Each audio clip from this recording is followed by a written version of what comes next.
ಒಣನೆಲದಲ್ಲಿ ಹಲ್ಲಗಲು. ಒಣಗಿದ ಹಲ್ಲಗಳಿಂದ ಆವೃತವಾದ ಶಾಂತ ಹಳ್ಳಿಯೊಂದರಲ್ಲಿ ಜೋಶುವ ಎಂಬ ಯುವಕ ವಾಸಿಸುತ್ತಿದ್ದನು.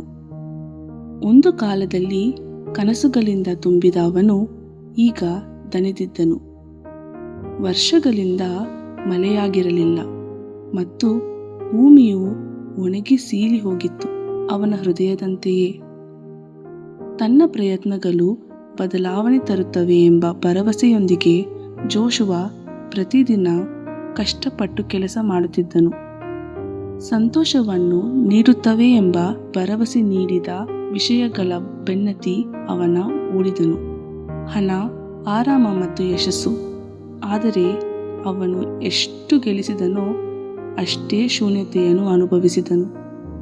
ಅವನ ನಗು ಮಾಸಿ ಹೋಯಿತು, ಅವನ ಪ್ರಾರ್ಥನೆಗಳು ಮೌನವಾದವು ಮತ್ತು ಅವನ ಹೃದಯವು ಹೆಸರಿಡಲಾಗದ ಯಾವುದೋ ಒಂದಕ್ಕಾಗಿ ಹಂಬಲಿಸಿತು. ಒಂದು ಸಂಜೆ ಜೋಶುವ ಒಣಗಿದ ಹಳ್ಳದ ಪಕ್ಕದಲ್ಲಿ ನಡೆದು ಹೋಗುತ್ತಿದ್ದಾಗ ಒಬ್ಬ ವೃದ್ಧರು ದಡದಲ್ಲಿ ಕುಳಿತು ಮೆಲ್ಲಗೆ ಹಾಡುತ್ತಿರುವುದನ್ನು ಕಂಡನು. ಆ ಮನುಷ್ಯ ನಗುತ್ತಾ, "ಮಗನೇ, ನಿನಗೆ ಬಾಯಾರಿಕೆಯಾದಂತೆ ಕಾಣುತ್ತದೆ, ಆದರೆ ನೀರಿಗಲ್ಲ" ಎಂದರು. ಜೋಶುವ ಉಬ್ಬುಗಂಟಿಕ್ಕಿದನು. ಭೂಮಿ ಒಣಗಿದೆ, ನಾವೆಲ್ಲರೂ ಬಾಯಾರಿದ್ದೇವೆ. ವೃದ್ಧರು ತಲೆಯಾಡಿಸಿದರು. ಹೌದು, ಆದರೆ ಭೂಮಿ ಮಾತ್ರವಲ್ಲ, ಕೆಲವೊಮ್ಮೆ ಆತ್ಮವು ಎಲ್ಲಕ್ಕಿಂತ ಒಣಗಿದ ನೆಲವಾಗಿರುತ್ತದೆ. ಅವರು ಸಣ್ಣ ಹಳೆಯ ಬೈಬಲ್ ತೆರೆದು ವೃದ್ಧವಾಗಿ ಓದಿದ್ದರು. ಬಾಯಾರಿದವನ ಮೇಲೆ ನೀರನ್ನು, ಒಣನೆಲದ ಮೇಲೆ ಹೊಳೆಗಳನ್ನು ಸುರಿಸುವೆನು. ನಿನ್ನ ಸಂತತಿಯ ಮೇಲೆ ನನ್ನ ಆತ್ಮವನ್ನು ಸುರಿಸುವೆನು. ಆ ಮಾತುಗಳು ಜೋಶುವನಲ್ಲಿ ಏನೋ ಅಲುಗಾಡಿಸಿದವು.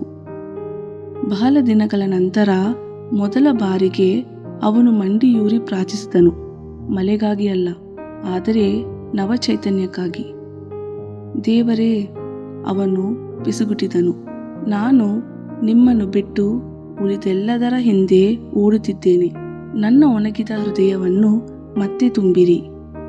ಅಂದಿನಿಂದ ಏನೋ ಬದಲಾಗಲು ಪ್ರಾರಂಭಿಸಿತು. ಆಕಾಶದಲ್ಲಿ ಇನ್ನೂ ಮೋಡಗಳಿಲ್ಲದಿದ್ದರೂ ಜೋಶುವನ ಹೃದಯಕ್ಕೆ ಶಾಂತಿ ಸಿಕ್ಕಿತು. ಅವನು ಇತರರಿಗೆ ಸಹಾಯ ಮಾಡಲು ಪ್ರಾರಂಭಿಸಿದನು. ಆಹಾರ ಹಂಚುವುದು, ಒಂಟಿಯಾದವರಿಗೆ ಸಾಂತ್ವನ ಹೇಳುವುದು ಮತ್ತು ಭರವಸೆಯ ಮಾತುಗಳನ್ನಾಡುವುದು. ಬರಗಾಲದ ಕಾಲದಲ್ಲೂ ಜೋಶುವ ತನ್ನೊಳಗೆ ಒಂದು ನದಿಯನ್ನು ಹೊತ್ತಿದ್ದಾನೆ ಎಂದು ಜನರು ಗಮನಿಸಿದರು. ಒಂದು ಬೆಳಿಗ್ಗೆ ತಿಂಗಳುಗಳ ಕಾಯುವಿಕೆಯ ನಂತರ ಮಳೆಯ ಮೊದಲ ಹನಿಗಳು ಬೀಳಲು ಪ್ರಾರಂಭಿಸಿದವು.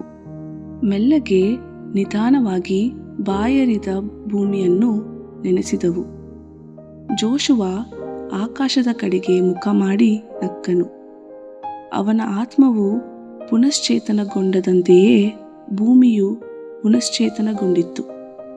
ಪಾಠ: ನಮ್ಮ ಬಾಯಾರಿದ ಹೃದಯಗಳೊಂದಿಗೆ ನಾವು ದೇವರ ಕಡೆಗೆ ತಿರುಗಿದಾಗ ಆತನು ತನ್ನ ಆತ್ಮವನ್ನು ನಮ್ಮ ಮೇಲೆ ಸುರಿಸುತ್ತಾನೆ. ನಾವು ಕೇವಲ ಪುನಶ್ಚೇತನಗೊಳ್ಳುವುದು ಮಾತ್ರವಲ್ಲ, ಇತರರಿಗೆ ಆಶೀರ್ವಾದದ ಹಲ್ಲಗಳಾಗುತ್ತೇವೆ. ಏಕೆಂದರೆ ಬತ್ತಿದ ಭೂಮಿಯಲ್ಲಿ ಮಳೆಗರೆದು ಒಣನೆಲದಲ್ಲಿ ಕಾಲುವೆಗಳನ್ನು ಹರಿಸುವೆನು. ನಿನ್ನ ಸಂತಾನದವರಲ್ಲಿ ನನ್ನ ಆತ್ಮವನ್ನು, ನಿನ್ನ ಸಂತತಿಯವರ ಮೇಲೆ ನನ್ನ ಆಶೀರ್ವಾದವನ್ನು ಸುರಿಸುವೆನು. ಯೆಶಾಯ 44:3.